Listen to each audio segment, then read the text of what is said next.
আমাৰ মুনুৱে ইমান ধুনীয়া মেগী বনায় মানে মই ৰ'ব পৰা নাই বোলো কথা পিছত ক'ম ফাৰ্ষ্ট টাইমে খাই লওঁ মানে বিৰাটেই টেষ্টি বনাই বুলি কৈছোঁ দেখিছানে বিলাহী আলু চালু দি পেলাই মছলা দি বনাই আৰু অকণমান মানে জলকীয়া দিয়ে জাম নাজাম কি যে টেষ্টি লাগে নহয় ঐ ধুনু ঐ উঠা আৰু মেগী হৈ গ'ল নহয় উঠা উঠা উঠা উঠা না মেগী খাই লোৱা এইফালে টোপনি গুচি গ'ল মেগী খাম খাম বুলি কৈ উঠা উঠা উঠা কলিজা উঠা মই বোকাইডাল উঠাও মেগীকণ খাই লওঁ কোনখন ল'বা প্লেট কোনখন ল'বা এইখন মই জোঠা কৰিলোঁ এখন ল'ব নালাগে এই দুখনৰ ভিতৰত এখন লোৱা কোনখন লোৱা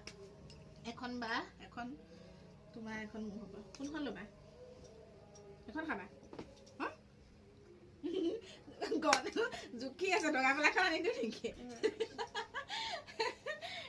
দিয়া খোৱা খোৱা ধুনীয়াকৈ এয়া আমাৰ মুনু মেগী বনোৱা একদম মেইন মানুহগৰাকী এগৰাকী দেই টেষ্টি মেগী বনায় কিন্তু হয়নে ধুন কচোন বাই টেষ্টি বনায় নবনায় বিন্দাছ এয়া ধুনৰ এয়া মোৰ এয়া আকৌ মুনু থেংক ইউ